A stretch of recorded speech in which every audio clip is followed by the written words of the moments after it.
Hello po sa inyo. Ako po si Lyra, 22 taong gulang. At ito ang kwento ng pag-ibig na hindi ko inaasahan. Pag-ibig na hindi lang sa pagitan ng dalawang puso, kundi sa pagitan ng dalawang mundo.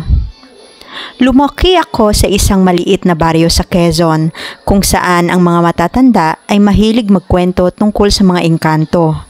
Mga nilalang na nakatira sa mga punong kahoy, lalo na sa ilalim ng balete. Kwento lang daw yon, sabi ko noon.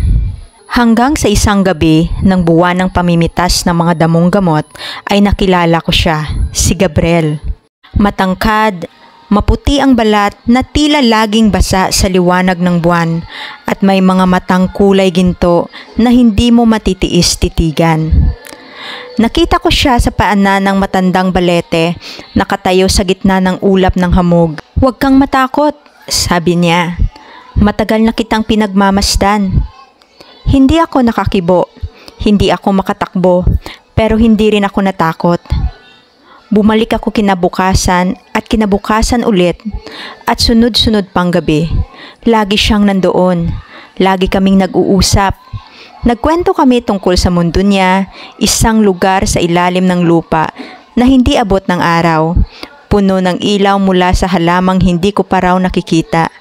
Hanggang sa isang gabi, hinawakan niya ang aking mga kamay. "Lyra, sa mundo ko, bawal kaming magmahal ng tao.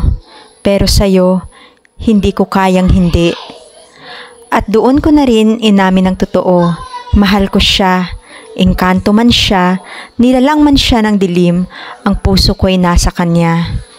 Ngunit ang pagmamahal namin ay hindi tinanggap ng langit at lalong hindi ng kanyang mundo. Isang gabi, habang yakap ko si Gabriel sa ilalim ng balete, biglang umihip ang hangin, malamig, malakas, at may dalang bulong ng mga tinig na hindi ko maintindihan. Mula sa mga sanga ng balete, bumaba ang mga nilalang na parang usok, matatangkad, nakaputi, at ang kanilang mga mata ay halos itim lang lahat. Sila ang bantay ng hangganan, ang mga tagapag-ingat ng kautusan ng mga engkanto.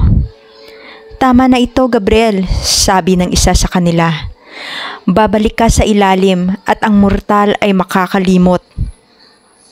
"Huwag," sigaw ko. Ngunit bigla na lang akong nabulag ng liwanag. Naramdaman kong may humawak sa puso ko. Hindi literal, kundi parang tinanggal ang init ng alaala. Pagkadilat ko, wala na siya. Lumipas ang mga araw.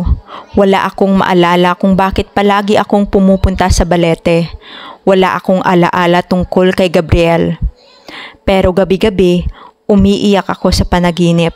Sa bawat ihip ng hangin, tila may tinig akong naririnig. Hanggang sa isang araw, habang inaayos ko ang halaman sa bakuran, may nakita akong kakaibang bulaklak.